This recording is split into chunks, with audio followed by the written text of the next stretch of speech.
National Lampoon, the magazine that is the second most read magazine on college campuses, right?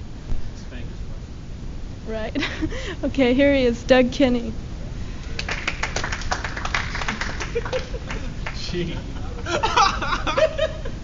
Hi there, friends and neighbors. I'll do this if I'm talking to a big crowd, if you don't mind. It's going to be a little freaky because this machine is running, and apparently it's going to go into the audio phone archives so that 200 years from now people will know what transpired today. Lucky us. The title of this address I'm kidding. Is Teenage Commies from Outer Space, or you were right, Mom, you don't have to pet to be popular. And if you give me support and laugh a lot, then I might not faint out of embarrassment. End of the course of this speech will be screw you. If you can't fuck it, blow it up. We'll be discussing such important topics as the infiltration of card-carrying communists into our high school civics classes, the homosexual threat or menace, David Eisenhower's sex life, and the cafeteria food ha-ha. Now, you may indeed wonder, oh, there's people training. Hi, listen, come on in. If you want to sit closer, we could have sort of a tea group and get into each other's heads too. That might be interesting. And the title "Teenage Commies from Outer Space" comes from what we call in the English department a metaphor cluster, and it's broken up into three categories. Teenage is kind of the same concept as the blind date, which is defined as a girl with a lot of personality, a wonderful school spirit, and a delightful sense of humor, which she usually needed to go out with you in the first place. And it's all tied up with that 50s riff about get much, third base, and the handshake at the end of the prom night. And I had a girl tell me once, gee, Doug, it's been a wonderful evening. Let's not spoil it. It's a kind of, it's 10 ways to soft boil a hard-on was an article we did once to do. I'd like to go out with you April 13th, but that's the night I wash my hair. The second part of it is commies. I don't know, did you see that CBS white paper called The Selling of the Pentagon, where they hyped all this stuff? And there was a movie put up by the United States Information Service called Red Menace, or it was Red Nightmare, I think, and it was narrated by Jack Webb, a famous Southern California figure. I saw the opening show of, just off the subject, of the reruns of Dragnet, and the first one was about some kid was selling a lot of acid all over the place, and the opening shot was this kid painted himself blue and was going around killing chickens and things under this strange chemical. And in a Red Menace, these commies walk into Pleasantville, USA, or any town, Ohio, or something, and say things like, "You people have too many freedoms. When we take over, we will take the Howard Johnsons over, and there'll only be one flavor, and you won't be bothered with choice," and all this stuff. And they were sort of squat Eastern European types with rimless glasses and no necks, and these shapeless double-breasted suits, so when you open them, you look like a taxi cab with your doors ajar. These weird, strange things. And the third concept, yes, keep laughing. It helps. It makes you feel secure, and it's nice, and everything gets into fun. And there's this concept of outer space, which is sort of tied into sort of 14th, 15th, 16th century maps of North America, where Florida was the size of South America, and LA was this little bulge, and they used to have in the sea parts of the map these dragons and strange sea serpents and weird monsters and mermen, and this was the sort of place where your paranoid fantasies would become fulfilled out in the great trackless oceans. And I think science fiction and the concept of outer space kind of fulfills that same thing. There's a movie I saw called Giant Claw, it was called The Giant Claw, and the whole premise of the movie was that there was this praying mantis the size of the Empire State Building that went around eating DC-3s, and they find a bunch of wreckage scattered around some woods, and they bring back this giant claw, which is about 4.5 feet long. It's got great big spikes on it, some jagged flesh and teeth on it, and they put it on a laboratory table. There's a lot of guys in ROTC uniforms and ice cream tunics that try to look like scientists and generals, and they're scratching their heads over it, trying to figure out what it can be. And finally, the lead of the movie looks like a young Broderick Crawford, says, "Gee, I don't know, guys. This may be a shot in the dark, but it looks to me that this thing's some sort of giant claw." And the movie deteriorates from there. But it sort of gives you an idea of what the movie was like. Anyway,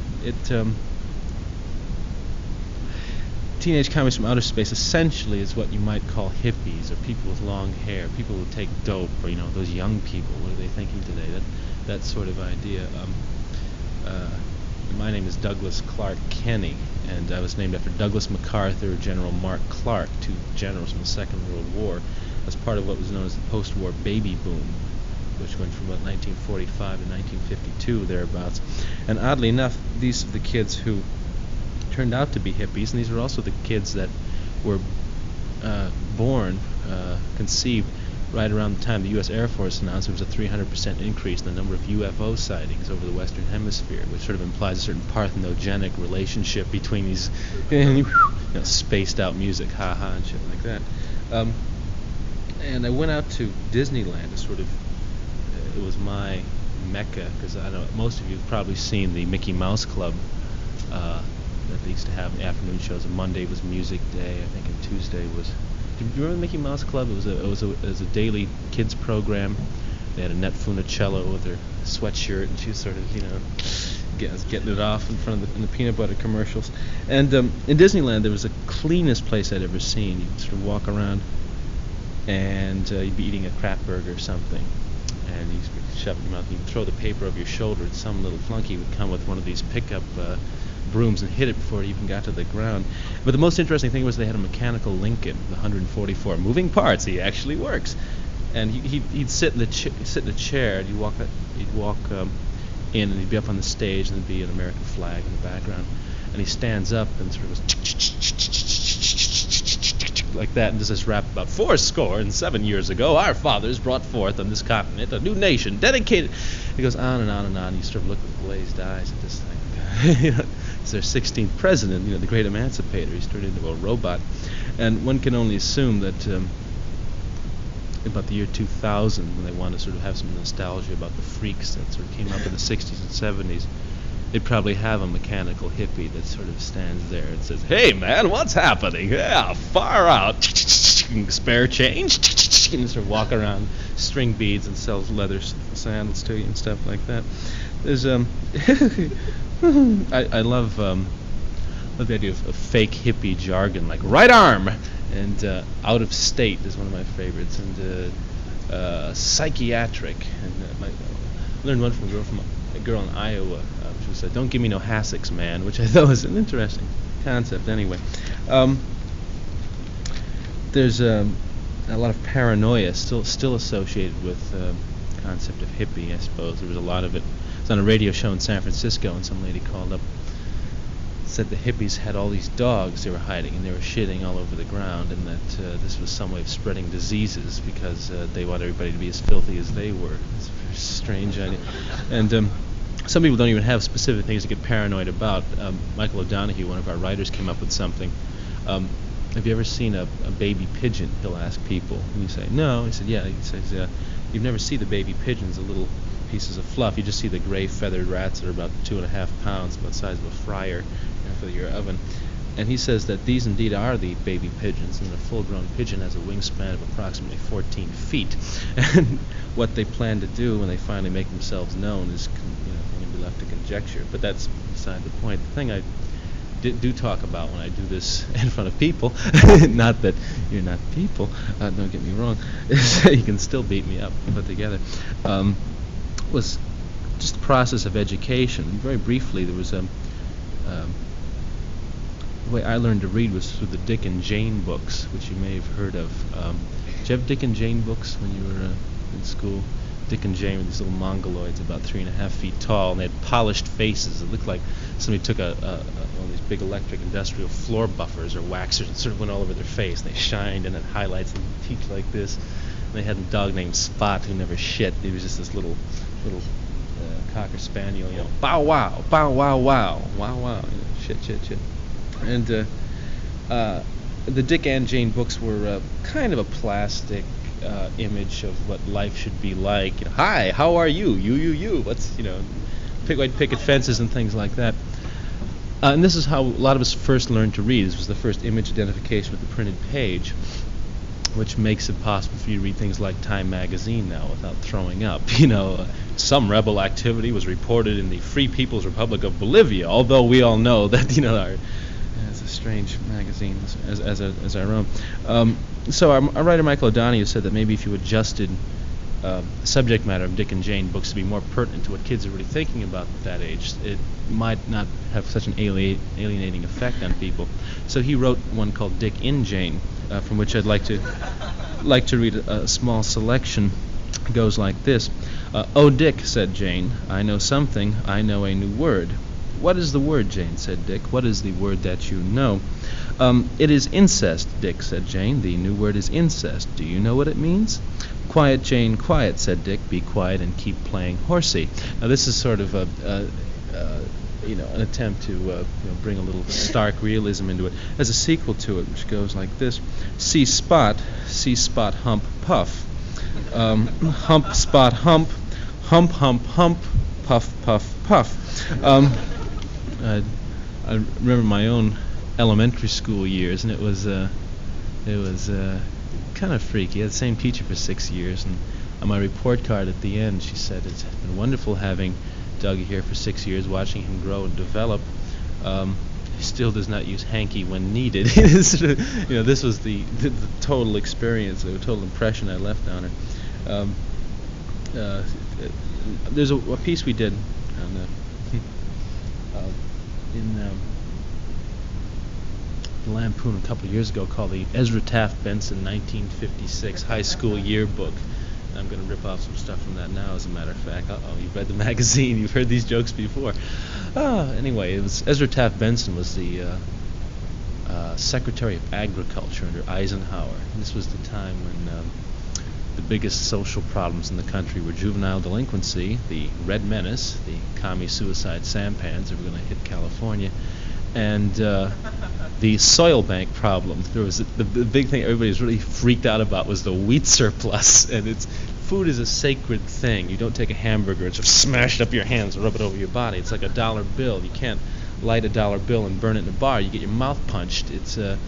And there used to be these Life magazine covers of just mountains and mountains of wheat, and they'd say, sorghum, threat or menace, and there's, the problem was we had too much food. But anyway, what I'd like to do is just read a few descriptions of typical high school characters from the 60s and 50s, based on that statement that Vonnegut made, which is the people that really pissed you off and really graveled your ass when you were in high school are the same sort of personalities that irritate you in adult life on television. For example, everyone has had a character named Carl Suzarowski, or Moose, in his class, whose activities were varsity football, varsity basketball, varsity baseball, varsity track, varsity wrestling, varsity weightlifting, all-county football cup, McClune Athletics Award, and remedial English club. And the sort of Joycean stream of consciousness character description goes like this: spotlight on sports, plowed, fuel-injected vet, want-a-knuckle sandwich, gross out, future Marine, and hates homos. Is kind of a fraternity man. Tap a keg of beer, I felt a thigh, eat a bite of pie, and signify nothing. Are the four I've collected now. Have you heard any more funny fraternity names? I ate a beta. What's a beta? Oh yeah. There's a whole area of dirty pun names that we used to have in our college directory. Wilma Fingerdew, Zeke Steenine, Stupendous Dork, Ivan Kutchapekaroff, Mike Hunt was one of them, as a matter of fact. Delightful, subtle social satire there. Anyway, there's another guy who, this is, for me personally, the biggest freak out is thinking this guy, Bruce Fox, his nickname Buzz. Buzz is sort of hi type personality. His activities were these: president of the student council, co-captain of the varsity football team, president of the National Honor Society, class valedictorian, president of the senior class, editor of the high school newspaper, vice president of the senior class, Rotary Scholarship, Citizenship Award, Benson Basketball Trophy, chairman of the senior prom committee, boys leadership club, treasurer senior class. Thank you, student council executive, VFW Patriotism Award, Junior Red Cross Fundraising Coordinator, Senior Class Gift Committee, Varsity Track, Varsity Football, Sports Council, Tri-Y, Senior Prom King, and Neatness Citation. This is sort of the Richard Nixon wet dream character. It's a firm handshake and a winning smile. Hi!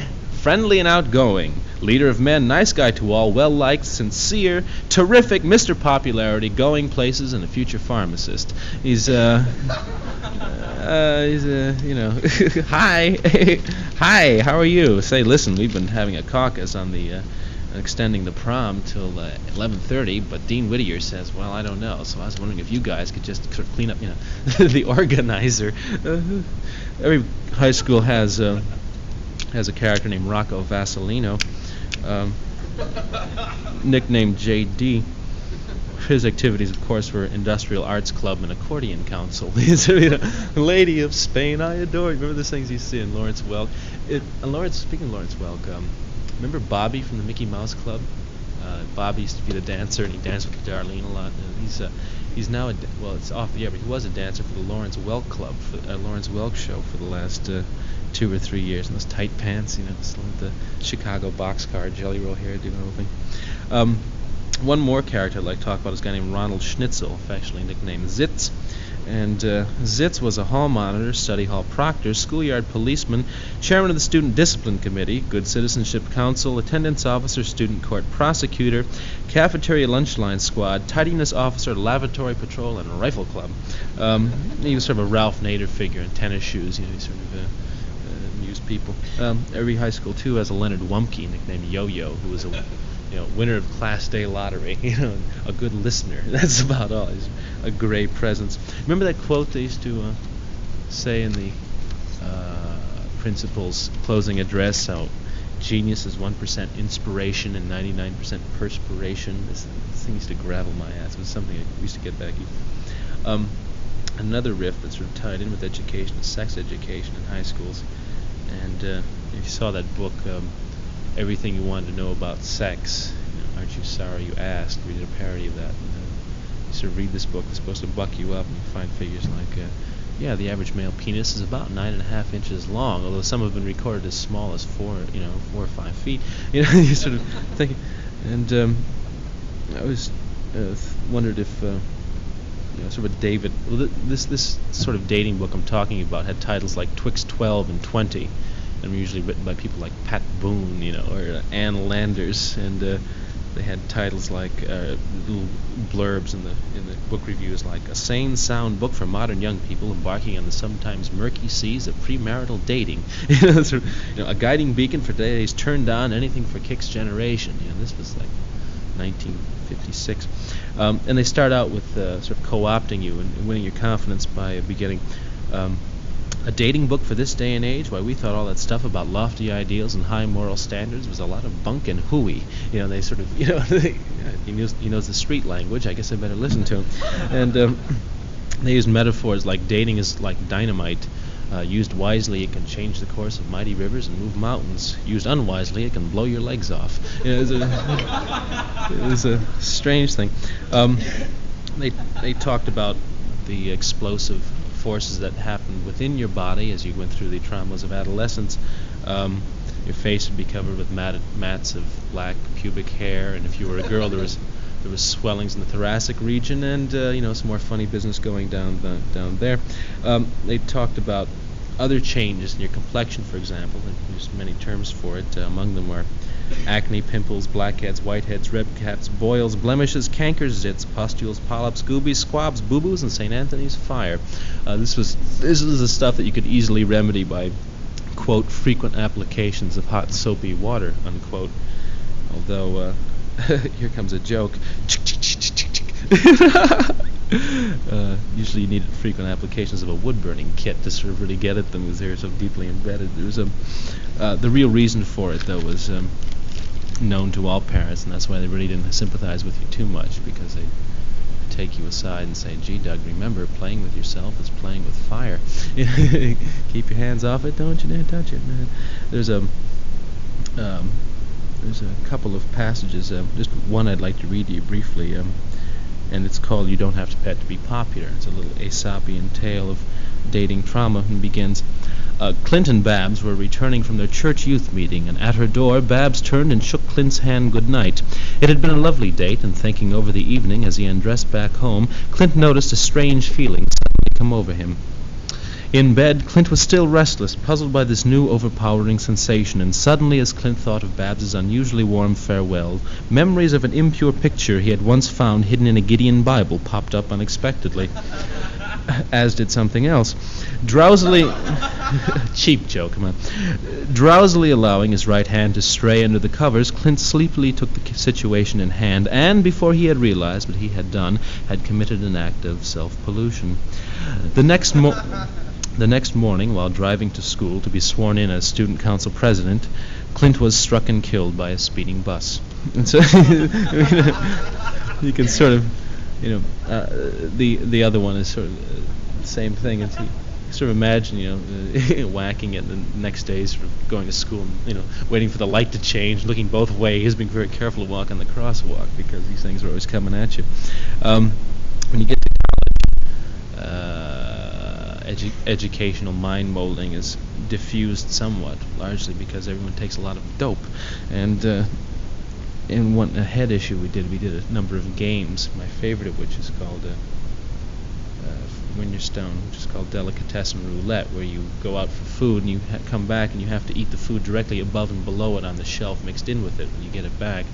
So you get combinations like peanut butter, mayonnaise, and bologna, which could be interesting.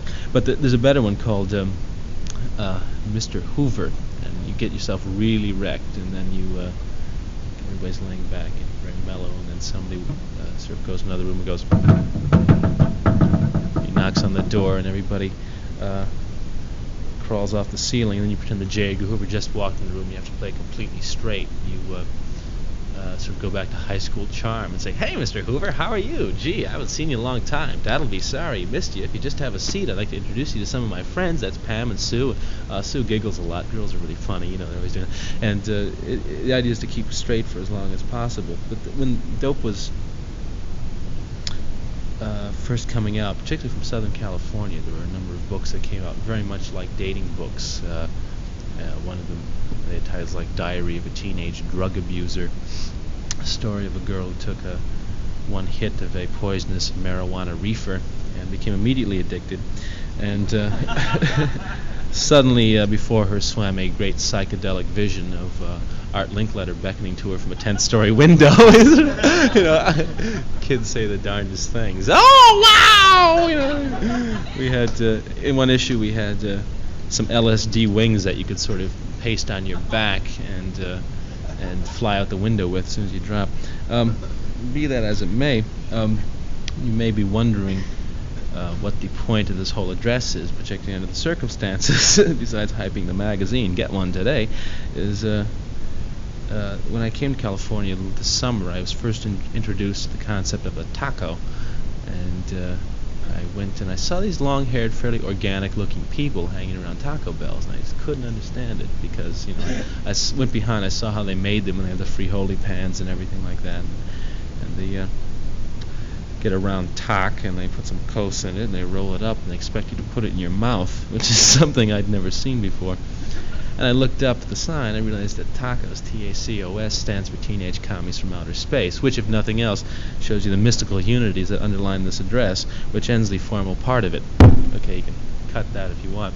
I assume that most of you might have seen the magazine, all of you perhaps, and if you have any questions about it or would like to make comments about what you hate about it or whether you've seen it or what the hell is it, I'd like to hear some. Yeah, you just can shout out. I like the magazine a lot, but I also like the old Harvard things at the time. And why isn't the National Lampoon as funny? I know. Because is that your question actually? Well, why don't you have more of those? Well, I'll tell you. I don't know if you saw these when I was in college, and really before I was in college too. But when I was there, we worked on magazine parodies of Time Magazine and Life, and Playboy. We did a parody of Tolkien called Lord of the Rings, which, believe it or not, sold. And what we'd do is we'd work on these for months and months and months and months. We'd get 15 people together and just work on it all through a summer. And we were also parodying a specific identifiable format like Life or Time or paperback or records, whatever. And parody is sort of the easiest thing to do because you're familiar with the subject, you see something slightly off of it, and you find it funny. Now we have to put out a magazine every month, and if you've seen some of our issues, it's sort of hard to figure out what we do with our time around the office, coming up with funny stuff. But that's pretty much it. We have to put out 12 a year now rather than one every year, and that's one reason for it. Also, we can't rely on just parodies. We'd run out of things to parody immediately, so you have to find new formats, which aren't always easy to find. You can't use pieces that start out, funny thing about newspapers is when you open them up, because no one reads that stuff anymore. Yeah.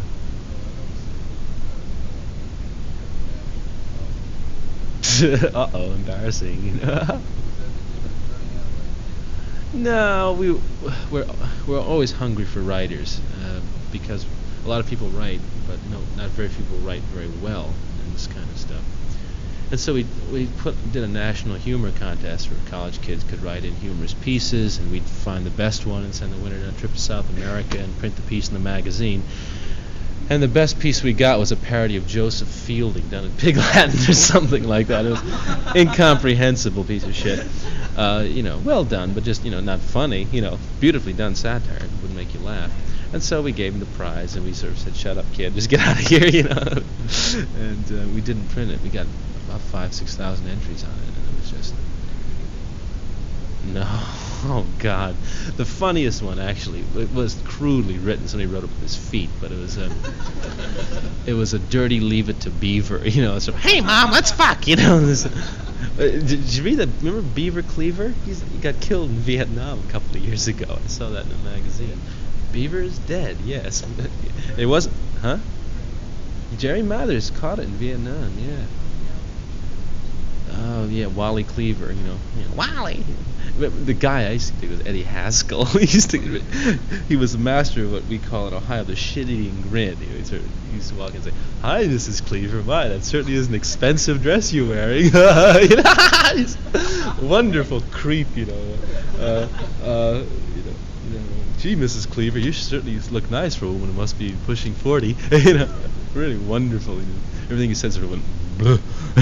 He was once described as the sort of person that when he walks into a room, it feels like somebody interesting just left. Sort of, the creep, the nerd. There's a whole bunch of. What am I talking about? You had a magazine, have little sessions, like a bunch of Yeah. Often we'll get together and try to generate ideas in group form. One idea we did get from a committee, sort of ad agency type formula, was Lieutenant Callie's Kill the Children campaign, where he appears on television and says, "Hi, my name is Lieutenant Callie, and I'd like to talk to you about little Zena Puente. Little Zena's only 14 and never had all the shoes and clothes that your kids have had, but just for $1 a month, I can put a bullet through her head." Strange things. Sometimes groupthink works, sometimes not. Yeah. Oh, hungry. We'd both graduated, and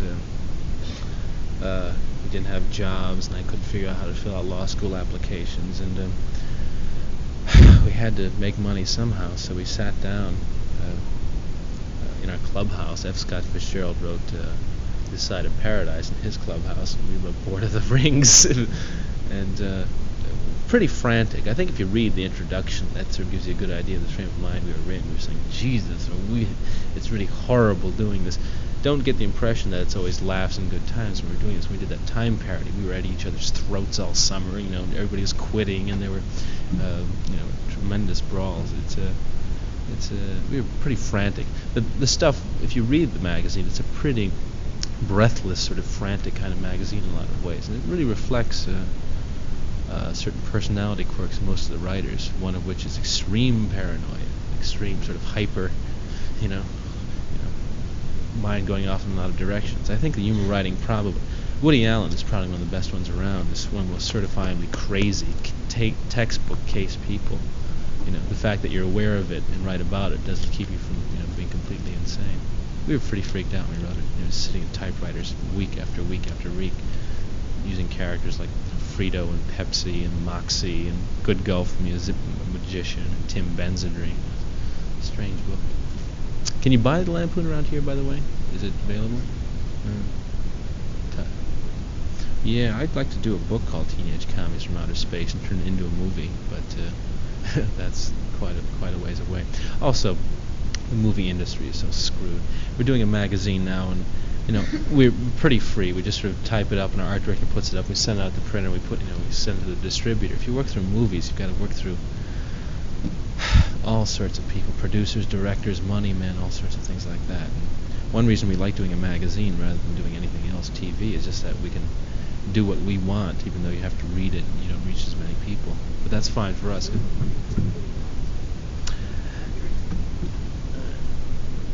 Yeah.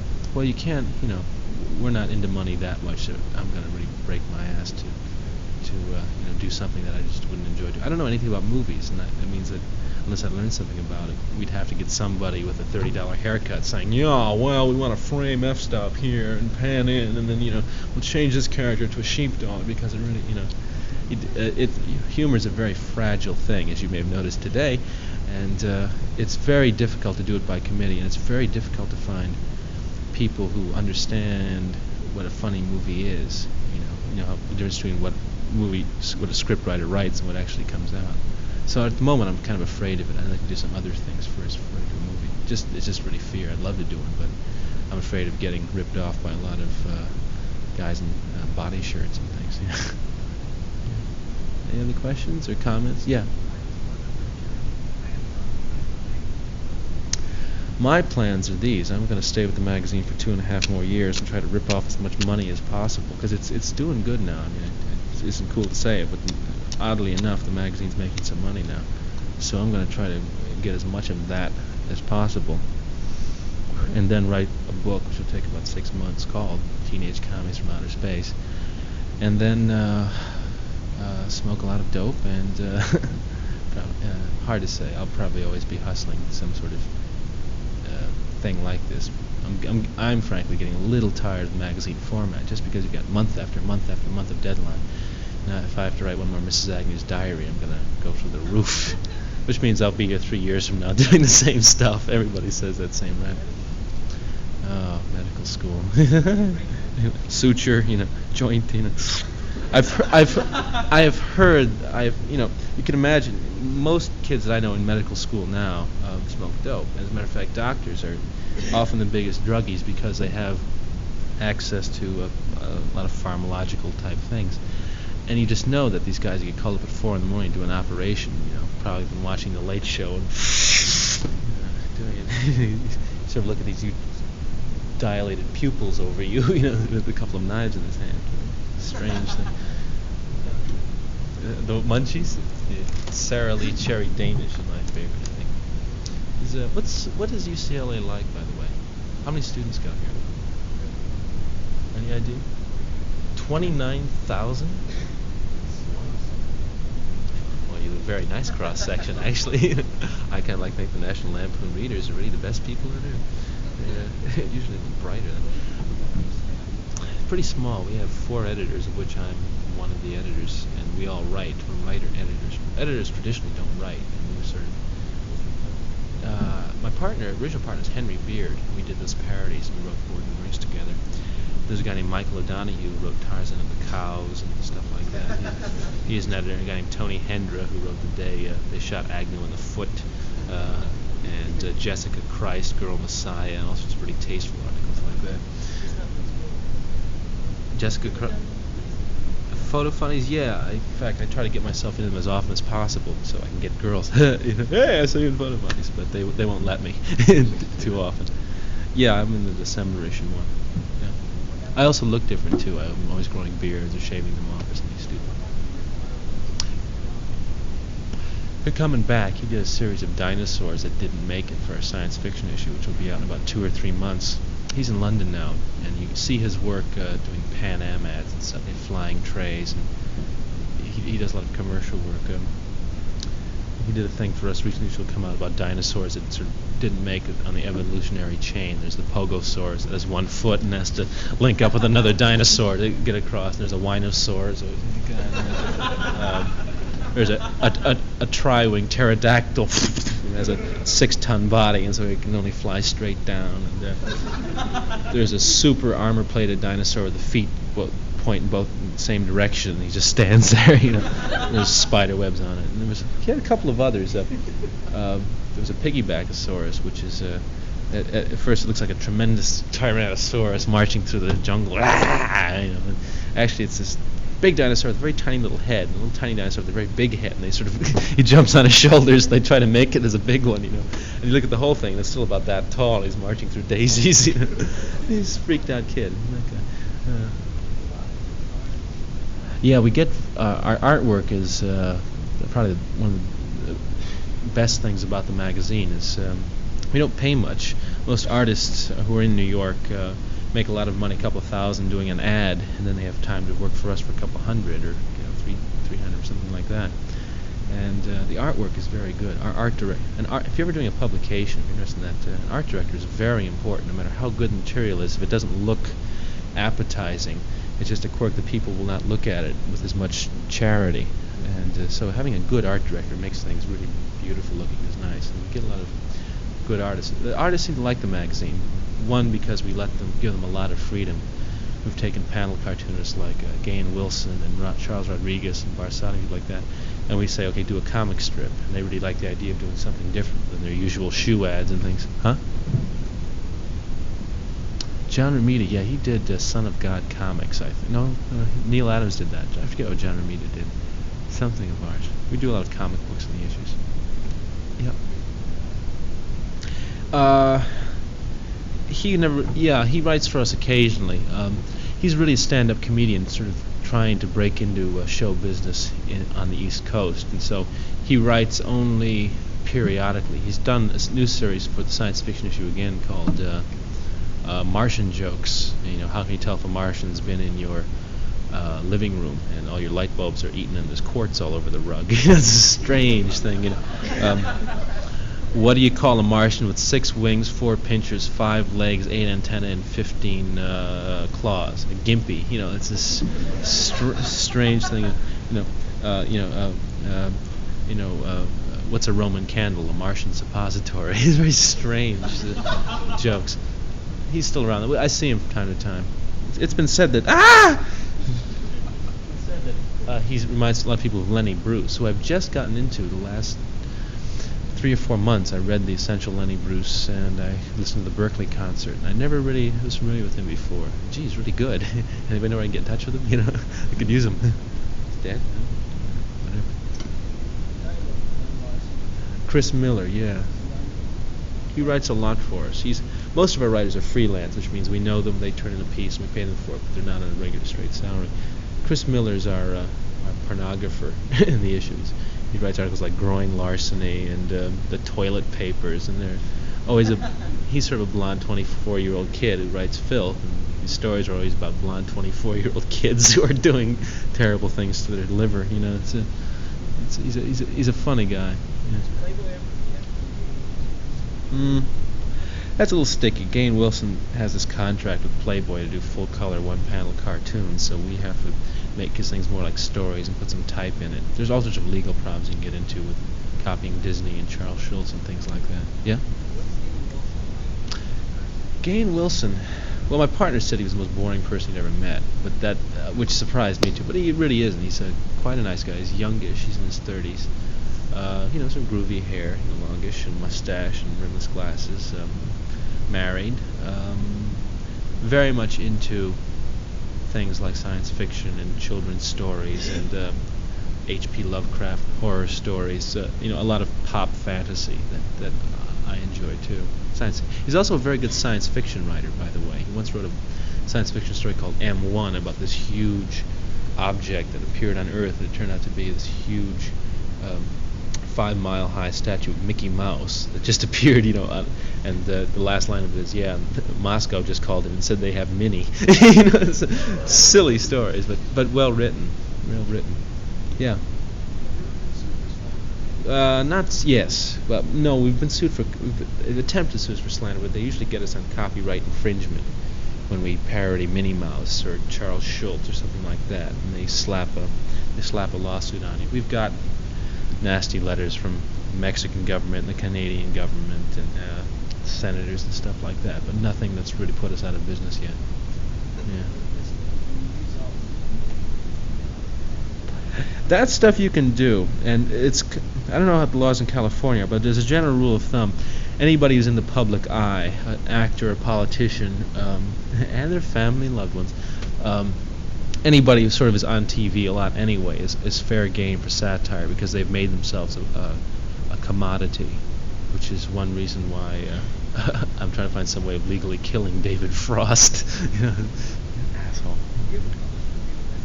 No, we never publish. Yeah, a couple of real letters, but very rarely. People who send in letters are usually, you guys are commie turkeys who are trying to take over the country by undermining the moral traditions of, endless. I'll take one more question if anybody has one.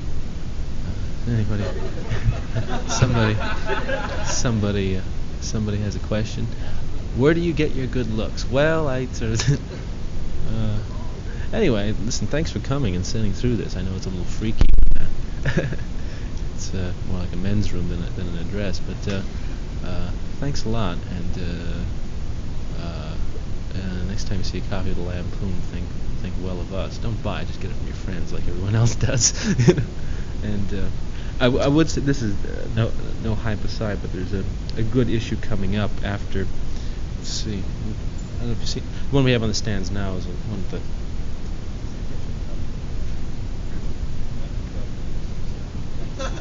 This is the guy Billy Frick. Takes a living close to professional hitting. Life's a stripper. It's true. He makes a living as a long distance day.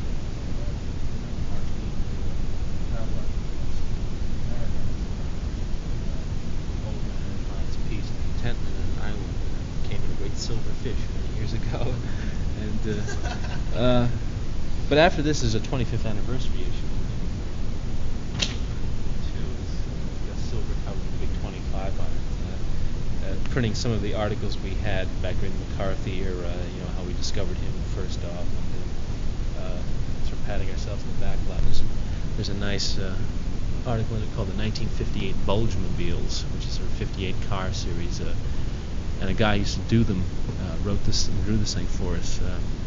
They have names like Flashbolt, Firebolt, Fleetwood, and Firewood. And Firewood's a station wagon for the man who has everything and just needs something to carry it in. And one to weave upholstery. And this thing called Commie Plot Comics about commies taking over Pleasantville. And, an enjoyable issue. I recommend you keep an eye out for that one. Future issues, well, we have a pro-Semitism issue, which will be coming up at some point, which is controversial. A boredom issue. I'm going to do the Wonderful World of Death issue. A politics issue we'll probably do. A boys issue. Anything we can come up with. Yeah?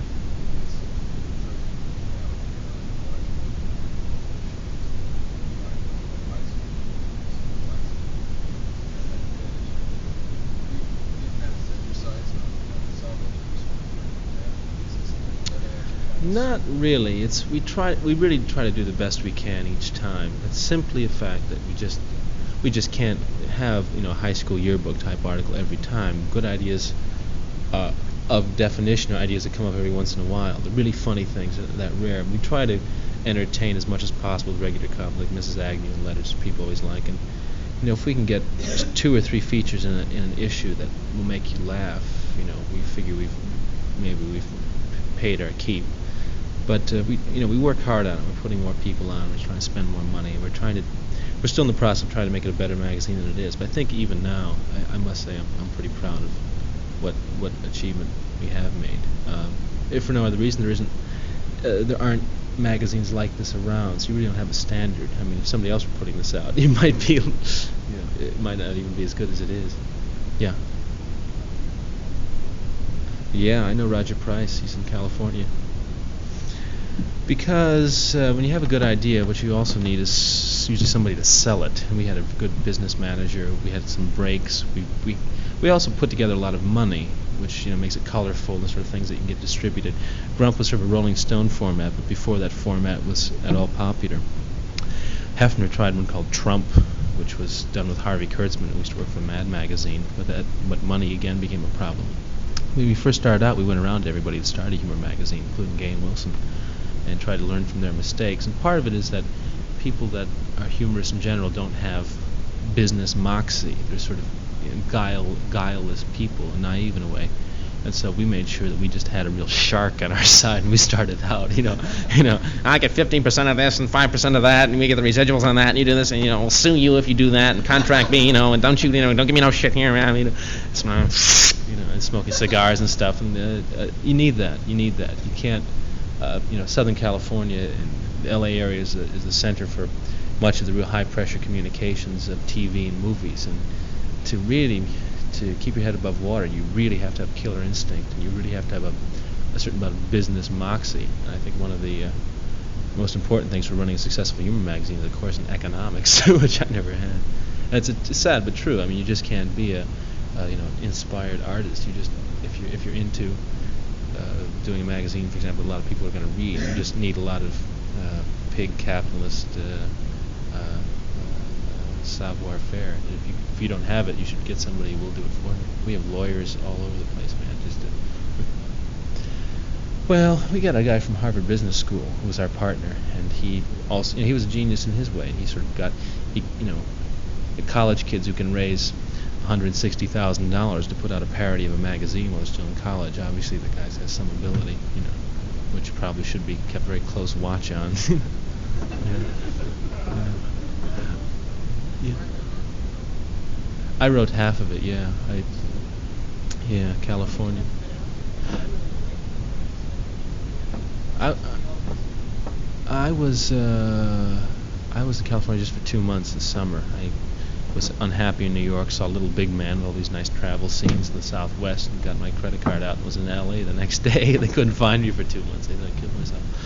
And that for very long. The other guy who wrote it with me, though, was writing TV scripts in LA for about 2 years, and he really got to loathe the place.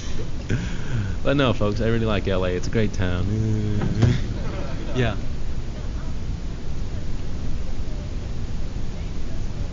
Yeah, John and Yoko wrote that photo funny. They were serious about it. I know there's some question about that. I wrote a couple for them, which were much funnier. But Yoko just thought, I do this one about love and rainbows, and it'd be nice. And ha. It was, you're surprised I speak such bad English. I don't like her. I feel like all the teeny boppers. She went to Swarthmore and all this stuff. I don't like her art, and I don't like her much. I shouldn't say that. It's true. Yeah. Who? Ron Kopp. Yeah. We might. There's a lot of guys that we don't use that we might use. We might use, for example, Robert Crumb, except he wouldn't touch us with a 10-foot pole. He wouldn't work. It's sort of less so now, but we have our offices are kind of just sterile, Madison Avenue type offices, and we're into profits and advertising and this sort of thing. And he's more of a straight ahead freak. He's not into making big amounts of money, and I think is very scared of what he might consider rip-off publications. He doesn't like working for Esquire and stuff like that, which is fine. If I didn't like his work so much, I'd be resentful about it. But he just sincerely thinks that he'd rather put out his own magazines, make his own money, than work for us. Yeah.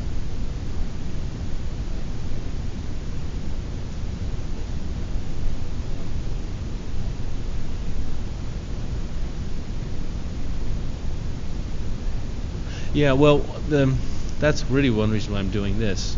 Usually I get a couple hundred kids or something, and a word of mouth is really the best way to spread the magazine around. You can't really, how are you going to publicize the Lampoon? This is the funniest magazine since National Review. Yeah, get one today.